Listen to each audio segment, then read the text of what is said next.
I think that represents a real problem for this committee, because there is clearly a way around the State Department for foreign individuals of significant influence and wealth to be able to directly lobby the President of the United States. But I don't think your that's answer fair. is that you don't know this is happening. Well, I don't know that there's a dinner. In and of itself is I don't know that there's a dinner, and I don't know what the guest list is, but I can tell you I run into the President of FIFA from the World Cup. He's here all the time. I see him. He's a private individual. It's not a government entity, and he's met with the President and is friendly with the President. He doesn't have to go through me to meet with the President. The President has relationships and friends and people he's known for a long time. Some of them are foreigners. That's not unusual. Yeah, but you're asking me about a specific dinner and implying various impact. I can't comment on a meeting with the President. I think you should probably endeavor to get your hands on a list to make sure that there aren't individuals there who are perhaps contravening national security interests that the I don't have any concern about that. I don't have any concern that the President having dinner with someone is going to contravene the national security of the United States. Thank you very much, Mr. Chairman. Thank you, Mr. Secretary, for being here. Before I ask my questions, I just ask that after this hearing you go back and reconsider a claim that you made in your opening statement.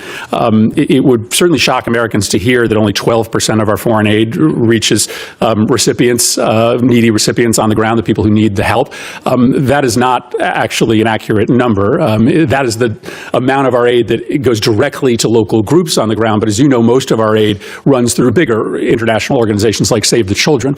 Those entities are getting somewhere around 85% of the aid we give them directly to recipients on the ground. And so I think what you've done to shutter USAID is illegal, but I also think it's bad policy. And I do think it's important for us to all be operating with the same set of facts. And the fact is not that only 12% of taxpayer dollars are ending up in the hands of the people who really need it on the ground. Mr. Secretary, I wanted to talk to you about the President's personal business interests.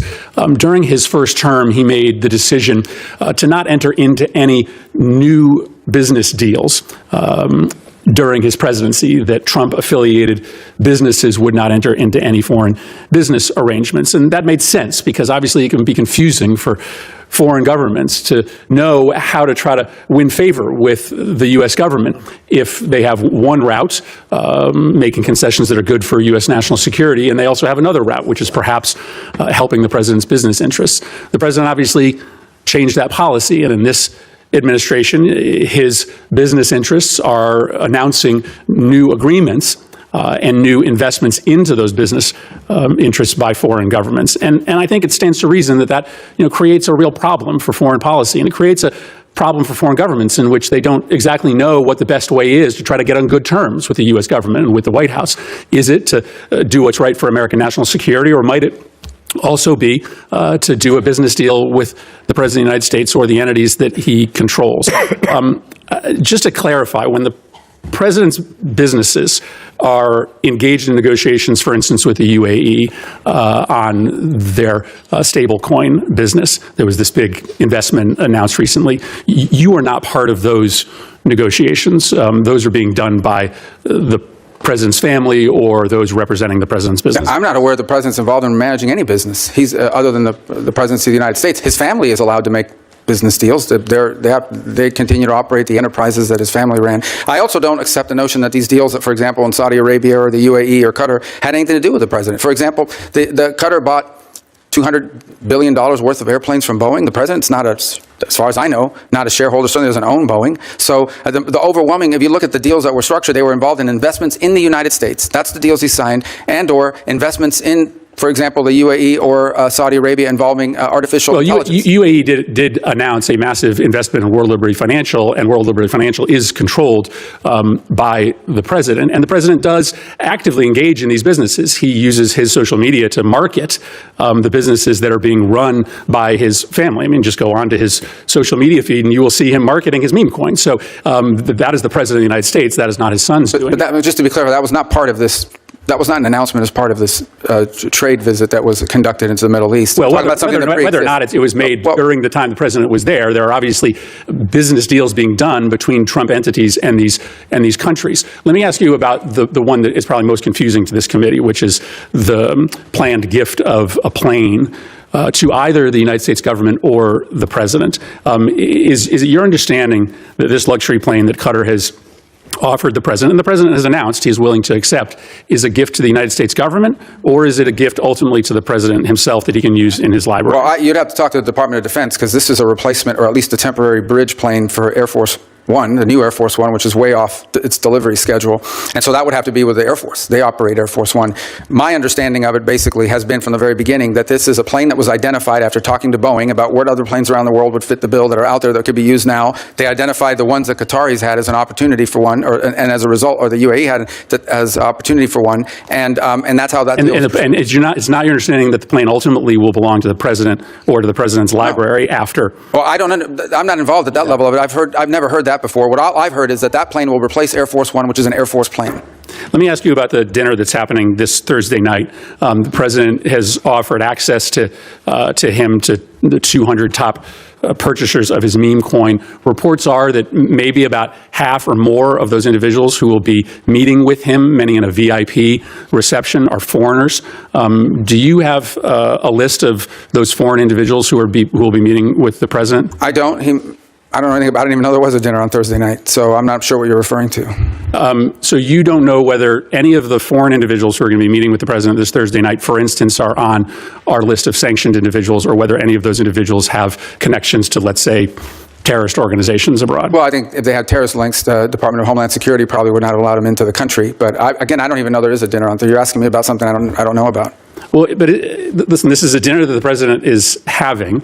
It is likely going to involve some very significant foreign interests. You have to be pretty wealthy in order to be able to get inside this dinner. Isn't that a relevant question for the Secretary of State? Yeah, I'm not the social Which foreign secretary, interests are going to be speaking to the president? I mean, it's kind of naive to believe that they aren't going to be in that room talking about national security matters. Well, I don't think that that's the case at all, because I would be aware if it was the case. The truth of the matter is I interact with government officials and others in governments of other countries. That's what I don't say. You're asking me about a dinner I don't know anything about. I can't answer you because I don't know anything about this dinner. It's the first I heard of it. Like I said, I don't keep the president's social schedule. It's not on my phone. It's not in my pocket. I don't even know. I can't comment on a dinner I know nothing about. Yeah, I think that represents a real problem for this committee, because there's clearly a way around the State Department for foreign individuals of significant influence and wealth to be able to directly lobby the president of the United States. But I don't think your that's answer fair. is that you don't know this is happening. Well, I don't know that there's a dinner. That in and of itself is I don't know that there's a dinner, and I don't know what the guest list is, but I can tell you I've run into the president of FIFA from the World Cup. He's here all the time. I see him. He's a private individual. It's not a government entity, and he's met with the president and is friendly with the president. He doesn't have to go through me to meet with the president. The president has relationships and friends and people he's known for a long time. Some of them are foreigners.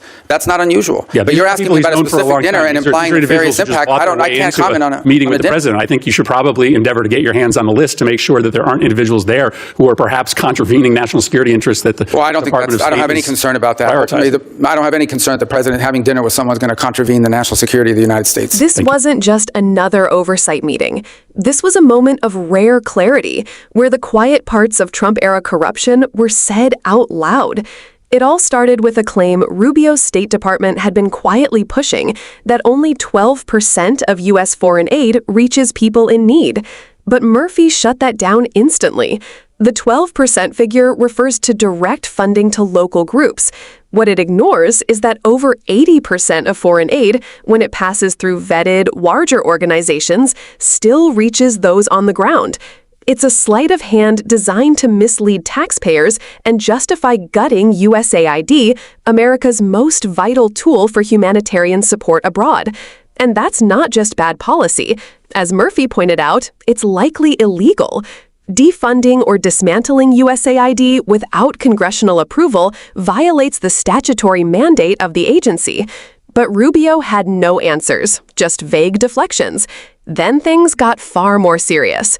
Murphy brought up what most politicians won't dare touch, the Trump family's foreign business dealings while in office. In Trump's first term, there was at least the appearance of a firewall.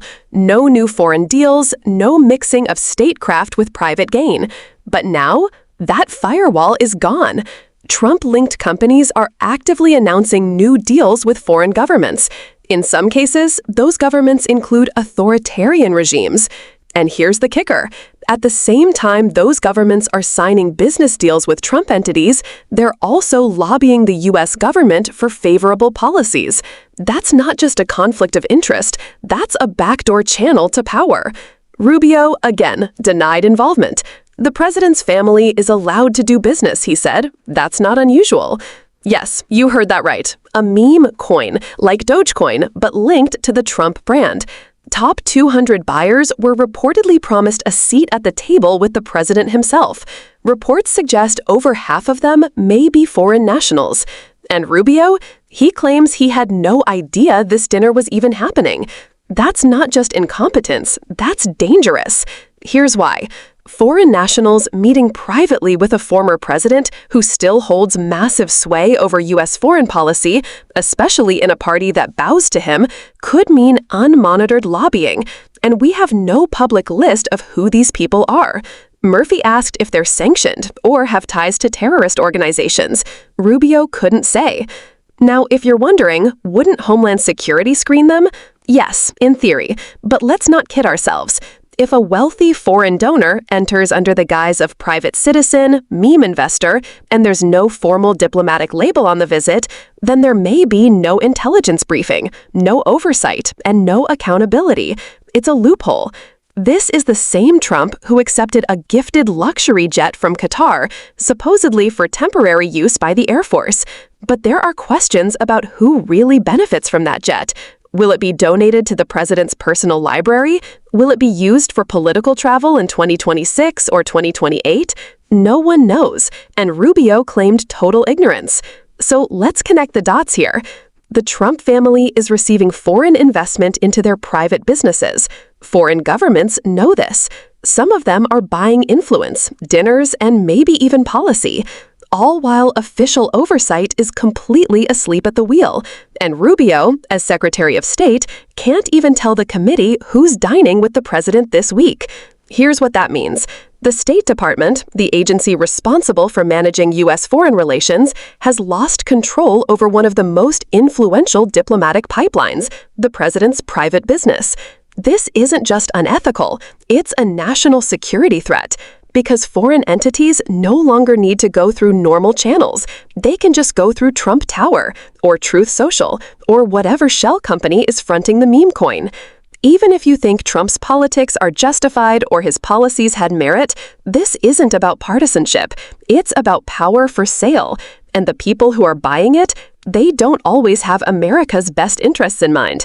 Murphy is right to sound the alarm, because if this becomes the new normal, if presidents can run global business operations while shaping U.S. policy, then elections aren't the only thing foreign money can buy. They can buy access, they can buy policy, and maybe, just maybe, they can buy America's silence. If you're watching this and thinking, how is this even legal? You're not alone. Comment below, should private dinners with foreign nationals be banned for anyone running for president? Like, subscribe, and share this video if you believe America's foreign policy should never be up for auction. This is Liberal Lens. We see through the noise, so you don't have to.